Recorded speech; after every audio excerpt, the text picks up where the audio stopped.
We're gonna see if we can bust the myth that faster discs fly farther. Brought out one of every speed of disc, well, at least one, from 1 speed to 14 speed. We'll throw them all and talk about what makes a disc fly the way that it does and how far it does.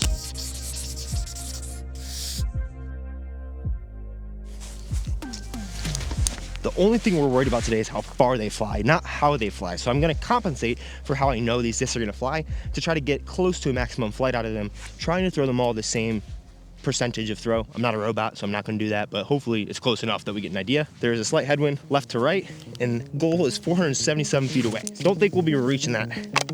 Now, the reason this is such an important myth that we're going to be tackling first in this Infinite Mythbuster series, it would seem to make sense that the speed of the disc will dictate how far it goes. We could take a look at my microphone for an example. An iBlend Emperor from Infinite Discs. We're going to see that there's 4 numbers, and on most stock discs from most disc golf companies, there's going to be 4 numbers. Here's an Infinite Pharaoh. You can see 4 different numbers, and here's a Chariot with 4 other numbers. The first of those numbers is the speed rating. Second is glide, third is turn, fourth is fade. We're actually not going to be talking about those, but they also determine how a disc will fly and in some capacity how far a disc will fly. But that first number, the speed, actually has to do with how wide this rim is.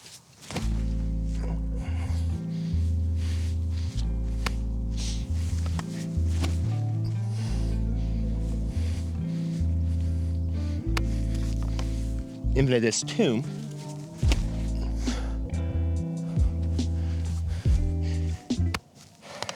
So here, first example of some differences, we got 2 zones. This is an X plastic zone, this is a Z plastic zone. I'm gonna throw these the same, but my guess is that this one's gonna go a little farther. Same exact mold, just slightly different plastic. Ooh, now if you throw Super Nose up,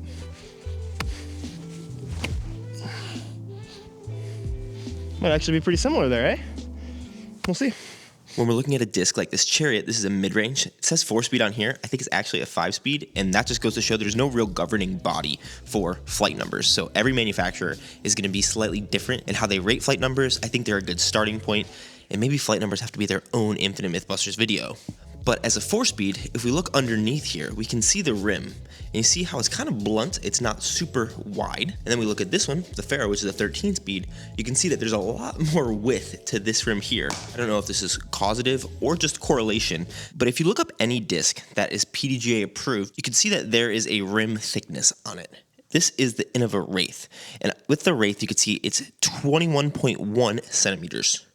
2.1 centimeters. I cannot read. I'm going to show you a couple other examples. See if you can catch what I saw someone, I think on Reddit or Instagram, post about. Here's the T-Bird's rim thickness, 1.7 centimeters. And I'll give you one more. The rim thickness of the Destroyer is 2.2 centimeters. I'm not sure if this holds up for every single disc. The Wraith is an 11-speed. The T-Bird is a 7-speed. And the Destroyer is 12-speed. However many tenths of a centimeter above 1.0 centimeters will give you the speed of a disc correlating to its rim thickness. Now, the reason the speed of a disc or the rim thickness is important in disc golf is because the wider that rim, the more of the weight of the disc gets pushed to the outside. I'm no physicist, and I routinely get corrected in my own channel, Bodanza Disc Golf, subscribe if you want, when I am wrong about physics. So I'm sure if I say something wrong, there'll be people in the comments who explain it correctly. This Pharaoh is 171 grams. There are some Chariots that you can find that are closer to 171 grams. So if you have 2 discs that have the same weight, the same mass, I think that's the same. I think that's what I'm saying. If I'm wrong, I'm wrong. And you push more of that into a thicker rim around the outside, the longer the disc is going to be able to stay in the air and fly, but only if you can throw it hard enough to get to that point. For me and my non-physicist brain, it just makes sense that if I look at a disc that is blunter, which slower speed discs will be blunter, that's going to be hitting more air molecules as it flies through the air than something like this, which is able to kind of cut through them. That's kind of my layman's understanding of it all. But as we'll see, especially as we get to the end of these testings and all these throws where I'm showing you the distances, there are other factors that affect how far a disc will fly. We have 2 5-speeds. Mid-range, you get a lot of variety. We have 2 infinite ones. We have a Chariot and a Raw. Chariot's a little straighter, Raw's a little more overstable. If we throw them the same way, they're probably gonna go different distances. Oh.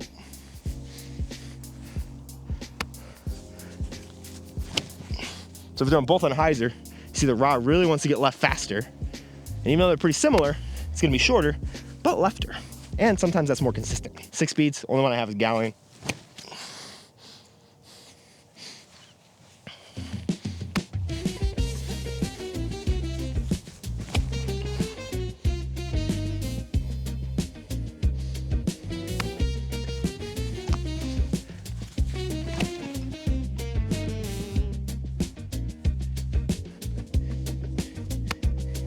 Now, if the speed can be determined by the rim thickness, that does vary from company to company because some discs are 11 speeds that have the same rim thickness as a destroyer, and we won't get too much into all the flight numbers in this video. We'll save that for another host for the series. But if we look at how a disc is shaped, we'll also get a good idea of how long it can stay in the air, which would cause something to fly further than something else. For instance, when I threw this glitch, it has a very deep dish, which means that there's a lot of air that can stay underneath the disc versus something like with this zone that I threw, which the glitch is only a 1 speed and the zone is a 4 speed, but the glitch went significantly farther than the zone did. That has to do partially because of the shape of the disc and the glide, but it also has to do with the stability, which I was trying to correct for as I threw these so they would all go in relatively straight lines and get close to a maximum flight out of them. So in that sense, we can say that the myth is busted, that faster discs will fly farther. However, that's not always the case because there's going to be a maximum distance that a disc can be thrown, and the faster the disc, the higher that threshold becomes. We're really gonna see the difference here in these 9 speeds. We have a Dynasty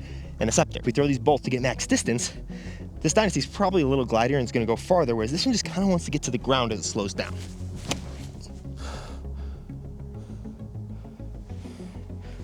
So as it's getting left, it's still pushing for distance. And this one,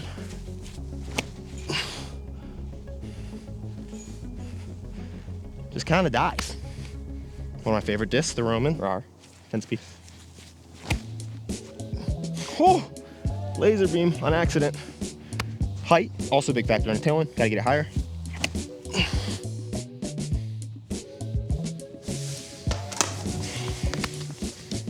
Now the other issue with this is the farthest throw that I had was with this Emperor, and it went, according to disc, 495 feet. And based on my rangefinder, it looked like it was right about that distance. Even if I threw a 5, 6, 7, 8, 9 speed disc as hard as I threw this one, it's not going to go as far because the rim thickness affects how long and how much capacity it has to stay in the air and go far. This is why if you're newer to disc golf or you don't throw very far, you'll hear people tell you to not reach for these wide rim drivers or these fast discs. A lot of times people will say don't throw anything above a 9 speed. And a lot of that has to do with not being able to get the benefits of the wider rim driver if you don't throw a disc fast enough or spinny enough to keep it in the air for as long as it wants to.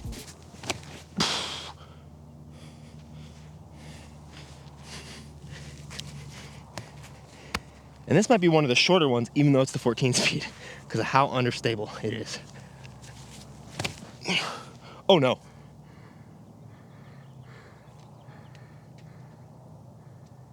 I found the T-Rex. It was in like the 1 yard that didn't have a fence. It went 300. So that shows that speed is important when determining a disc, and you have to get them up to different speeds. So if you don't throw as fast, you're not gonna be able to throw faster discs and get those flights. This can be seen in a lot of ways, but I decided to throw my very, very good lefty backhand shot with 2 different speeds of discs. With my left hand, with this Emperor, this is gonna be fun and embarrassing. It's only gonna go there. But if I take out a 5 speed instead of a 12 speed, my Midnight Prowl 2, oh gosh.